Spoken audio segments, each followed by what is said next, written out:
প্রিয় শিক্ষার্থী, আসসালামু আলাইকুম। সকলে কেমন আছো? নিশ্চয়ই ভালো আছো। আজকে তোমাদের দ্বিতীয় অধ্যায়ের 3 নম্বর সেশনে তোমাদের সকলকে স্বাগত জানাচ্ছি। আমি মোহাম্মদ নাইমুল কবির আছি তোমাদের সাথে। আমি lecturer, United public school and college, Jamalpur. প্রিয় শিক্ষার্থী, শুরুতেই দেখে নেওয়া যাক গত সেশনে আমরা কি করেছিলাম, যেটাকে আমরা রিক্যাপ বলে থাকি। তো প্রিয় শিক্ষার্থী, আমরা গত সেশনের শুরুতেই দ্বিতীয় অধ্যায় সম্পর্কে জেনেছিলাম এবং এই অধ্যায় অধ্যয়ন করলে আমরা কি যোগ্যতা অর্জন করতে পারবো সেই সম্পর্কে জেনেছিলাম। দ্বিতীয় অধ্যায়ের যে দুটি কেস আছে, সেই দুটি কেস আমরা গত সেশনে স্টাডি করেছিলাম। এরপরে কি করেছিলাম,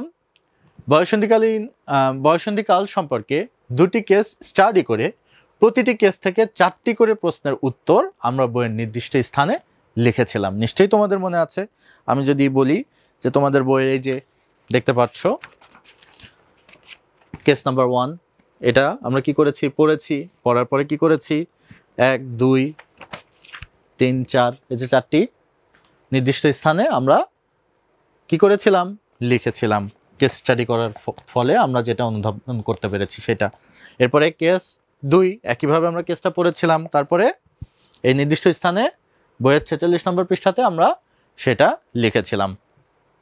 তো প্রিয় শিক্ষার্থী, চলো আজকে আমরা আমাদের যে তৃতীয় সেশন, দ্বিতীয় অধ্যায়ের যে তৃতীয় সেশন, সেটাকে শুরু করি। তো শুরুতেই আমাদের অধ্যায় পরিচিতি তোমরা এখানে দেখতে পাচ্ছ যে আমাদের অধ্যায়ের নামটা কি। আমাদের দ্বিতীয় অধ্যায়ের নাম হচ্ছে আমার কৈশোরের যত্ন। আমার কৈশোরের যত্ন। এই অধ্যায়ের নামের ভিতরেই কিন্তু অনেক কিছু লুকিয়ে আছে, তাই না? কিভাবে তুমি তোমার এই বয়ঃসন্ধিকালীন সময় বা এই যে তোমার কৈশোর, এই সময়ে তুমি কি করবা, কিভাবে তুমি তোমার প্রতি যত্নশীল হবা, এইটাই কিন্তু এই অধ্যায়ের মূল উদ্দেশ্য। তো এখানে আমাদের যে শ্রেণীভিত্তিক যোগ্যতাটা অর্জন হবে, সেই যোগ্যতা হচ্ছে 6.2, তোমরা সবাই দেখতে পাচ্ছ। এবং এই 6.2 এর যোগ্যতাটির নাম কি, শারীরিক এবং মানসিক পরিবর্তন এবং এর প্রভাবের পারস্পরিক সম্পর্ক অনুধাবন করে পরিবর্তনের সঠিক ব্যবস্থাপনা করতে পারা। তো আমি তোমাদের বলেছি যে এই যে এরকম যে অভিজ্ঞতাগুলো আছে তোমরা দেখতে পাচ্ছ, এই অভিজ্ঞতা তোমাদের এই স্বাস্থ্য সুরক্ষা বইয়ে মোট কতটি অভিজ্ঞতা আছে? মোট 6টি অভিজ্ঞতা আছে। তোমাদের স্বাস্থ্য সুরক্ষা বইয়ে মোট 6টি এরকম অভিজ্ঞতা আছে, যেই অভিজ্ঞতাগুলো প্রত্যেকটি অধ্যায়ে বিভিন্নভাবে অ্যালোকেট করে দেওয়া আছে, ভাগ করে দেওয়া আছে, যেখানে প্রত্যেকটি অধ্যায়ের প্রত্যেকটি অভিজ্ঞতা অর্জন করতে গেলে তোমার নির্দিষ্ট একটি সার্কেল, একটা সার্কেলের ভেতরে একটা সাইকেল আছে বা একটা চক্র আছে। এই অভিজ্ঞতা চক্রের মাধ্যমে তোমাদের কি করতে হবে, নির্দিষ্ট এই অভিজ্ঞতাগুলোকে অর্জন করতে হবে। মোট ওই সাইকেল বা ওই সার্কেলের ভিতরে মোট 4টি মোট অভিজ্ঞতা আছে। এই যোগ্যতাগুলো অর্জন করবা তোমরা মোট ওই 4টি অভিজ্ঞতাকে কাজে লাগিয়ে। প্রথম সেশনে আমরা কি করেছিলাম, বাস্তব অভিজ্ঞতা, সেটা ছিল আমাদের প্রথম সেশনে। প্রথম অভিজ্ঞতাটা ছিল বাস্তব অভিজ্ঞতা। দ্বিতীয়টি কি ছিল, প্রতিফলনমূলক পর্যবেক্ষণ। তো এরকম 4টি নির্দিষ্ট অভিজ্ঞতার ভিত্তিতে আমাদের এরকম মোট 6টি যোগ্যতা অর্জন করতে হবে। এই স্বাস্থ্য সুরক্ষা বইয়ের ভিতরে এরকম 6টি যোগ্যতা আছে, সেটা তোমাদের অর্জন করতে হবে। যোগ্যতা নাম্বার 2-এ এখন আমরা আছি, বোঝাতে পারলাম? ঠিক আছে, চলো এই সেশন থেকে আমরা যে অভিজ্ঞতা অর্জন করতে পারবো, এই সেশন থেকে গত সেশনের যে অভিজ্ঞতা সেটাই আমাদের অর্জন হবে। উদ্দেশ্যটাও সেম। অভিজ্ঞতাটার নাম হচ্ছে প্রতিফলনমূলক পর্যবেক্ষণ। তবে সেক্ষেত্রে কার্যপ্রণালীগুলো আলাদা, মানে কাজগুলো আলাদা। ভিন্ন ভিন্ন কাজ করে আমরা 2টি 3টি কাজ করেও হয়তো এরকম হতে পারে যে 2টি 3টি 4টি এরকম কাজ করে আমাদের একটি অভিজ্ঞতা অর্জন হচ্ছে। আবার কিছু কিছু ক্ষেত্রে একটি কাজ করেই একটি অভিজ্ঞতা অর্জন হতে পারে, এটা কোনো ব্যাপার না। ঠিক আছে, তো অভিজ্ঞতাটার নাম হচ্ছে প্রতিফলনমূলক পর্যবেক্ষণ। উদ্দেশ্যটা কি, বিভিন্ন উৎসের মাধ্যমে বয়ঃসন্ধিকালীন পরিবর্তন সম্পর্কিত ধারণা লাভপূর্বক পর্যালোচনা ও প্রতিফলন। এর মধ্যে রয়েছে শারীরিক ও মানসিক পরিবর্তনগুলো উল্লেখ করতে পারা, পরিবর্তনসমূহ বেড়ে ওঠার স্বাভাবিক প্রক্রিয়া হিসাবে বিশ্লেষণ করতে পারা এবং নিজের জীবনের সাথে এই সকল যেই অভিজ্ঞতা সেগুলোকে প্রতিফলন করতে পারা। ঠিক আছে, তো আমরা দলগতভাবে যেই কাজটা করে থাকি তার জন্য যে মূল্যবোধ বা যেই মূল্যবোধের চর্চা আমরা করে থাকি সব সময়, আজকেও আমরা এই কাজটি করব যে দলগত কাজ করার সময় অবশ্যই আমরা শ্রেণীকক্ষের কিছু মূল্যবোধ বা কিছু নিয়ম আমরা মেনে চলব। সেই মূল্যবোধগুলো কি কি? প্রতিটি কাজে আমরা সক্রিয়ভাবে অংশগ্রহণ করব, দলগত অথবা জোড়ায় কাজ করবার সময় একে অন্যকে সাহায্য করব, কেউ কষ্ট পায় এমন কোনো মন্তব্য আমরা করব না, একে অন্যের কথা মনোযোগ দিয়ে শুনব এবং অন্যের ভালো কাজের প্রশংসা করব। তো এক্ষেত্রে তোমাদের কিছু নির্দেশনা আমি দিয়ে দিচ্ছি। প্রিয় শিক্ষার্থী, আজকে আমরা সকলে মিলে বয়ঃসন্ধি সম্পর্কে একটি কার্টুন দেখব। ঠিক আছে, বয়ঃসন্ধি সম্পর্কে আমরা সকলে মিলে একটি কার্টুন দেখব। তোমরা সকলে কি আনন্দ পেয়েছো? তো খুশি তো? খুশি তো? কার্টুন যেহেতু দেখবো অবশ্যই তো আমাদের খুশি লাগবে, তাই না? হ্যাঁ, এরপর সেই কার্টুন দেখে আমরা যা শিখব তার উপর ভিত্তি করে দলগতভাবে কিছু প্রশ্নের উত্তর দিব। ঠিক আছে, তো প্রিয় শিক্ষার্থী, সকলে প্রস্তুত তো?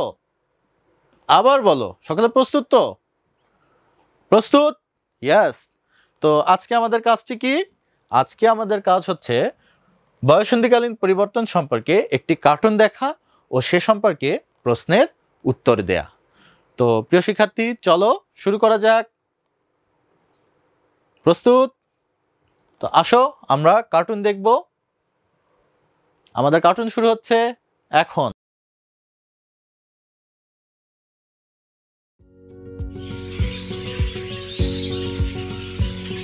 মা, জানো আজ স্কুলে বার্ষিক ক্রীড়া প্রতিযোগিতা হবে। তুই কিছুতে কি নাম দিয়েছিস? হ্যাঁ, 1600 মিটার দৌড়ে। না, কোনো প্রয়োজন নেই। এই গরমের মধ্যে দৌড় দিতে গিয়ে যদি মাথা ঘুরে পড়ে যাস তখন কি হবে? মা, কিচ্ছু হবে না, আমি গেলাম।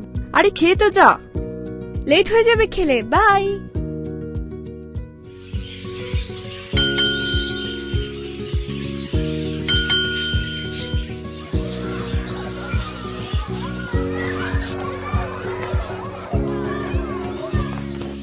কিরে বলা, অয়ন কই?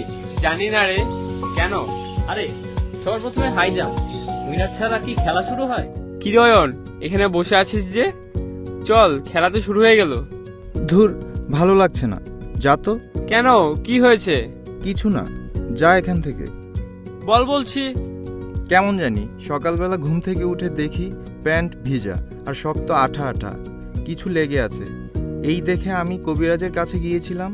কবিরাজ আমায় বলেছে আমি নাকি মারা যাব। এসব হলে তো তোর শক্তি ধীরে ধীরে চলে যাবে, তারপর তুই নিঃশেষ হয়ে যাবি। বাবা, এর থেকে বাঁচার কি কোনো উপায় নেই? আছে, কিন্তু তুই পারবি না।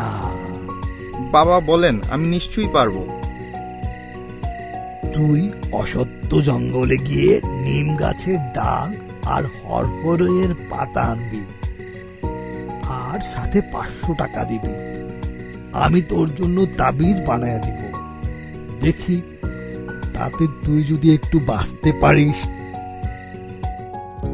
আরে ও কিছু না, আমার যখন প্রথম হয়েছিল আমি আমার মামাকে বলেছিলাম। আমার মামা একজন ডাক্তার। মামা বলেছে ও নিয়ে ভাবনার কিছু নেই, তোর স্বপ্নদোষ হয়েছে। এই বয়সের ছেলেদের স্বপ্নদোষ হয়। এই সময় ঠিকমতো গোসল করে পরিষ্কার পরিচ্ছন্ন থাকতে হবে এবং ঠিকমতো খাওয়া দাওয়া করতে হবে। কিন্তু যদি কেউ লজ্জা বা বিভ্রান্তিতে পড়ে গ্রামের কোনো পীর, ফকির বা কবিরাজের কাছে যায়, তাহলে তার অনেক ক্ষতি হয়ে যেতে পারে। এই জন্য এদের কাছে না যেয়ে অভিজ্ঞ ডাক্তারের কাছ থেকে পরামর্শ নেওয়াই উচিত এইসব বিষয়। আরেকটা মজার বিষয় কি জানিস? তোর এই বয়সে আমারও স্বপ্নদোষ হতো। তবুও। আরে ধুর, এগুলো নিয়ে আবার কেউ চিন্তা করে? চল, খেলা শুরু হয়ে গেল। হাই জাম্পের বিজয়ী অয়ন। মা, আমি গেলাম। আচ্ছা, তুই কি পারবি? পারবো। আচ্ছা এই নে।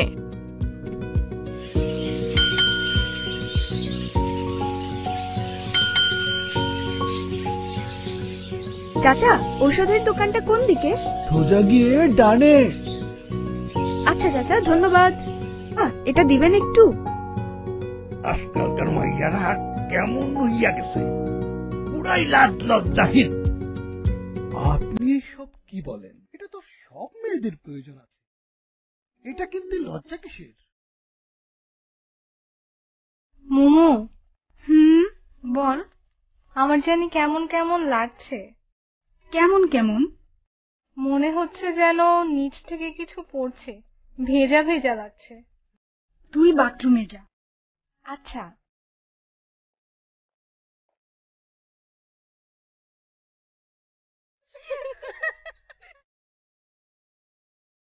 ওর কি হয়েছে? কই কিছু না তো। বলো। জানি না, চলো দেখে আসি। আপা বকা দিবে। আরে কিচ্ছু হবে না। আচ্ছা চলো।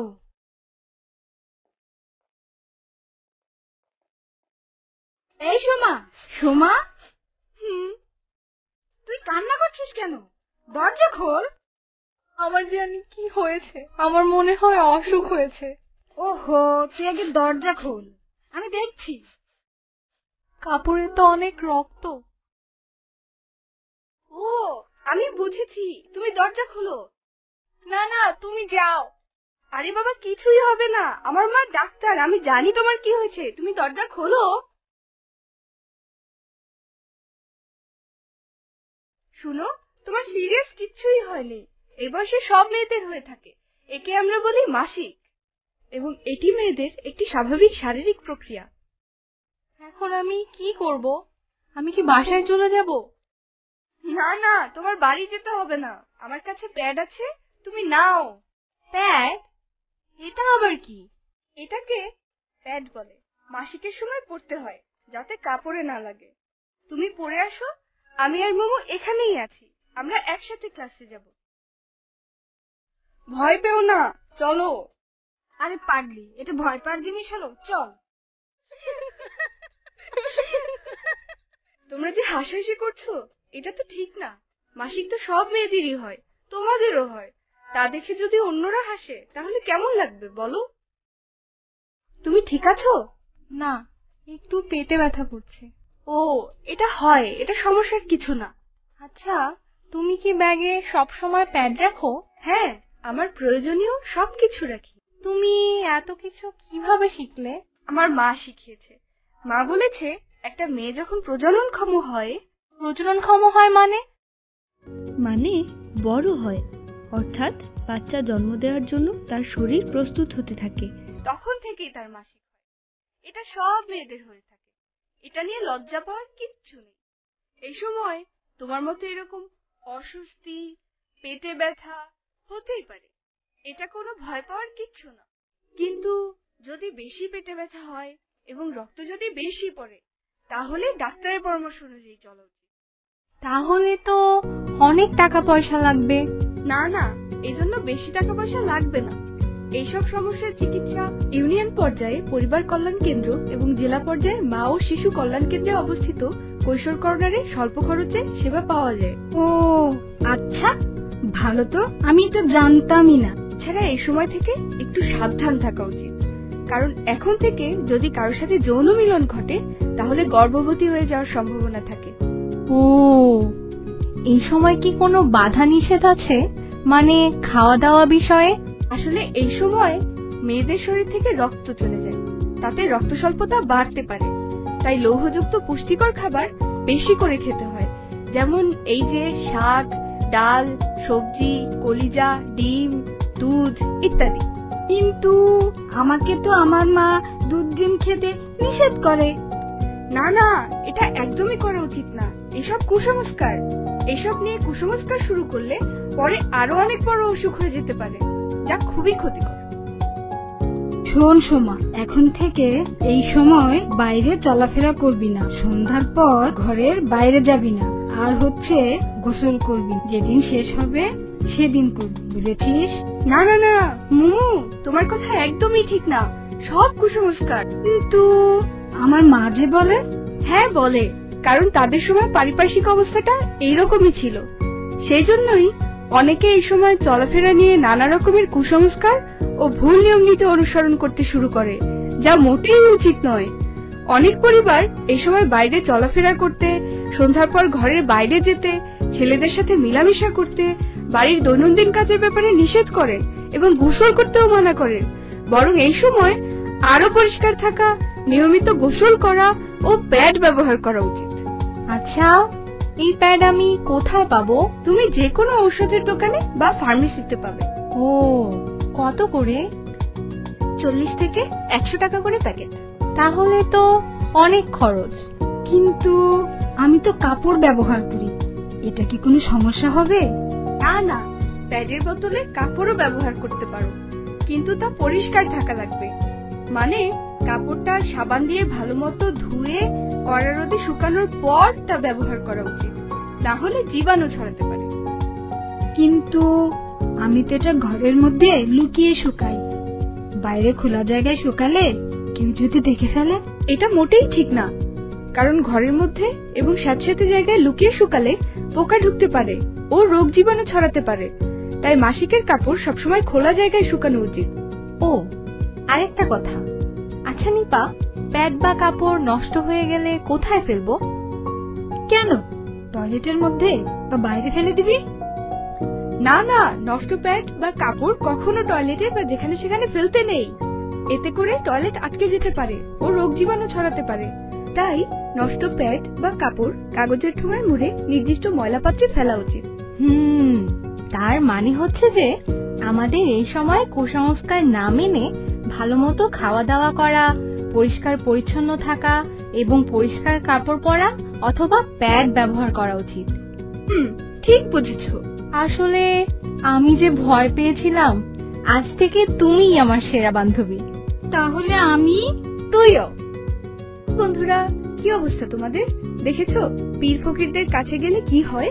সেজন্য নো পীর ফকির, শুধুমাত্র অভিজ্ঞ ডাক্তার। আর বন্ধুরা শুনো, মাসিক ও স্বপ্নদোষের সময় একটু খেয়াল করে চলো, আর খাওয়া দাওয়ার বিষয়ে বিশেষ মনোযোগ দিতে হবে। যেমন দুধ, ডিম, ডাল, শাক, সবজি, কলিজা বেশি বেশি করে খেতে হবে। আর মাসিকের সময় নিশ্চয়ই মেয়েদের পরিষ্কার কাপড় অথবা প্যাড ব্যবহার করা উচিত। আর যদি বেশি সমস্যা হয় তাহলে ডাক্তার দেখানো উচিত। তাহলে আজকের মতো চলি, কাল আবার দেখা হবে। টাটা। প্রিয় শিক্ষার্থী, তোমরা কার্টুনটা দেখলে কেমন লাগলো? নিশ্চয়ই এই কার্টুন থেকে তোমরা অনেক কিছু শিখতে পেরেছ, তাই নয় কি? চলো এবার তোমাদের জন্য কিছু নির্দেশনা আছে, এগুলোকে তোমাদের মেনে চলতে হবে। প্রথম, তোমরা প্রত্যেকে 4টি দলে বিভক্ত হয়ে যাও। 4টি দলে, তোমাদের ক্লাসরুমে যে কয়জন আছো সকলে মিলে 4টি দলে বিভক্ত হয়ে যাও এবং সকলে মানসিকভাবে প্রস্তুতি গ্রহণ করো। কি প্রস্তুতি গ্রহণ করবা সেটা পরে বলছি। এইমাত্র তোমাদের যে কার্টুনটি দেখানো হলো, আশা করি তোমরা অনেক মনোযোগ দিয়ে তা দেখেছো। এসো এখন এই কার্টুনের উপর ভিত্তি করে আমরা কিছু প্রশ্নের উত্তর দেওয়ার চেষ্টা করি এবং নিজেদের গ্রুপের মধ্যে তা নিয়ে আলোচনা করি। সকলে প্রস্তুত তো আলোচনা করার জন্য? হ্যাঁ, সকলে তাহলে প্রস্তুতি গ্রহণ করি। প্রত্যেকে 4টি দলে বিভক্ত হয়ে যাই, বসে পড়ি। ধরে নিচ্ছি তোমরা সকলে 4টি দলে বিভক্ত হয়ে বসে পড়েছ এবং যে কার্টুনটি তোমরা দেখলে এখান থেকে এটা তোমরা মনোযোগ দিয়ে দেখেছো এবং এটি নিয়ে এর উপর ভিত্তি করে আরও কিছু প্রশ্নের উত্তর তোমরা দিবে, সেটা দেওয়ার চেষ্টা করে নিজেদের দলের ভিতরে তোমরা এগুলো আলোচনা করবে। কেমন? তো এসো আমরা কার্টুনটির পর্যালোচনা করি। প্রিয় শিক্ষার্থী, এই কার্টুনে বয়ঃসন্ধিকালীন কোন কোন পরিবর্তনের কথা বলা হয়েছে তোমরা কি আইডেন্টিফাই করতে পেরেছো বা ধরতে পেরেছো? খুঁজে পেয়েছো কিনা যে বয়ঃসন্ধিকালীন কোন কোন পরিবর্তনের কথা এই কার্টুনটিতে বলা হয়েছে?